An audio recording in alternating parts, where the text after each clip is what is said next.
Hey, what's up? Welcome to this week's episode of Merricks Garage, where you don't need success to have a good time. It's all about the experience here and learning from mistakes and progressing to meet the next level in your build. So that's what we're here to talk about today. Some of the things I've accomplished recently, some of the stuff that's on the books, and where I go from here. It's been a few weeks since my last video, for which I apologize. I've been pretty busy, but I got some cool stuff to share with you. I'm heading up to the Rubicon here in a couple days, so I'll have some awesome stuff on that. I'm taking my brother, who has never been four-wheeling. This is going to be his first time four-wheeling, and we're heading straight up to the Rubicon. So it's going to be really fun to get a first-timer's perspective on his expectations, what surprises him, what he's concerned about, and then get his thoughts afterwards. So I'm looking forward to that, but before I take off on this trip, I wanted to show you guys the new roof that I put on the truck. It's been a long time coming. For those of you who have been with my channel for a while, you will remember that I have rolled this truck and I have bashed in this roof. And it wasn't until the last few weeks that I've been able to dedicate the time, energy, and effort to getting it back in. And I am super stoked on how it's come out. There's gonna be another video where I do a deep dive onto how I accomplished it. Cliff notes, having a cage makes it a lot easier, but it wasn't problem free. It did put up a little bit of a fight, but as you can see, it's gone on fairly well. It's straight and true. You can see that the roof line is now clean and nice for the first time in a long time. I managed to get the joints to mate up. There's obviously still a lot of work to go on in here. And yeah, this all needs to be addressed too. But I've replaced my kicker bar. The kicker bar has gone from being upside down to being correct. I've added mirrors. I've got a sun visor. This is the most respectable the Blazer has been in a long time. So I wanted to catch you guys up. I wanted to show you what I've been up to. I haven't disappeared. I've been slammed doing this. I also had a minor procedure done on my knee, which took me down for a little bit.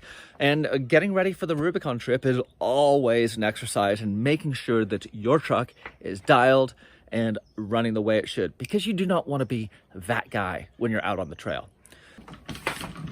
Now, the Rubicon is an amazing, amazing trail, but it does present its own unique sense of challenges. It's fairly remote, it's long, it's difficult, and it's isolated. So it's critically important that you begin the trip with a fully functioning truck, well, as much as you can, but don't start the trip with your truck in dire need of major repair. That's just not a good recipe. It's a good recipe for adventure, but it's not a good recipe for four-wheeling and completing the trail. So with that said, after every trip, I go through my truck, I take a look at what worked, I take a look at what damage I took from the last rock garden, rock crawling expedition, and I try and fix it, and I try and build it up, and I try and make it stronger. When I got back from Big Bear, it was obvious that my roof was done. It was, I couldn't see out the windshield, it was starting to get flimsy, and I just needed to deal with it. So that is why I put that at the top of the list. I knew this trip was coming up, I wanted to be ready, and I wanted to have a roof. So I jumped on that. That's taken the vast majority of my time.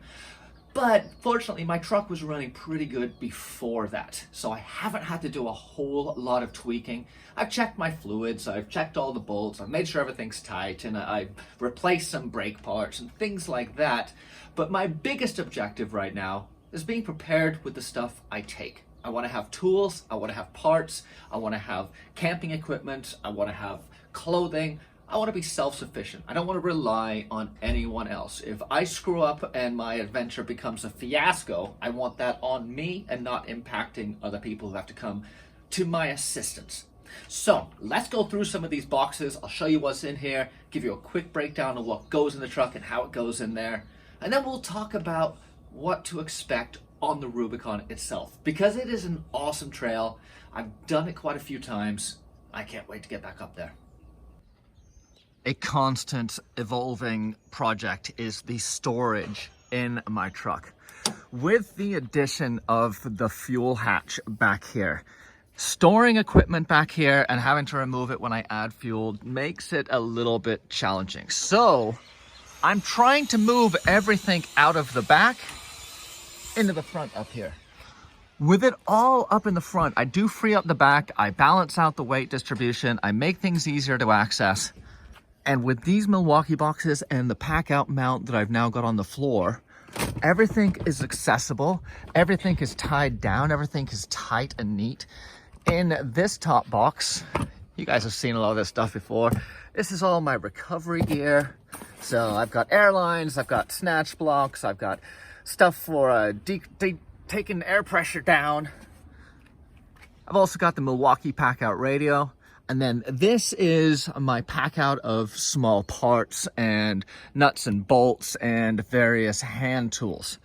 The fridge obviously lives right next door to that. And then I have these other boxes that I have purposed for camping supplies. These pack outs are sweet for the camper. This one acts as my suitcase, everything goes in there, and these are my two latest additions. These guys are running double duty as my camping boxes.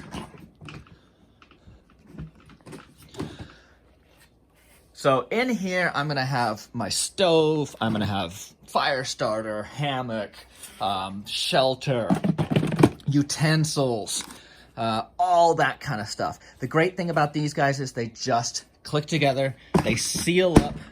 Once they're locked, they're good to go. So I've got a few more things to add into these boxes to make them complete, and then it'll be time to hit the road. As I mentioned, I'm taking my brother. He's my younger brother. He's an awesome dude. You guys are going to meet him because he's obviously going to be in some of the videos. But he has not been an avid outdoorsman camper. So this is going to be his first real trip up to the outdoors in my truck to spend some time in this amazing country. I've got a bunch of questions I'm going to ask him. I'm going to record them for you guys, and I think it's just going to give a good insight into what the average person thinks we do when we go four-wheeling. And then we'll interview him afterwards, and we'll get a perspective on how that was different from what he experienced. It's going to be cool. I think it'll be a fun thing to kind of explore together. But anyway, that's me. It's been a few weeks. I wanted to give you guys an update. The truck's doing awesome. I can't wait for this next trip. I'm looking forward to meeting more of you guys this summer on all my other trips. And until then, click that subscribe button, give me a follow, and remember, you do not need to have success to have a good time. Merricks Garage.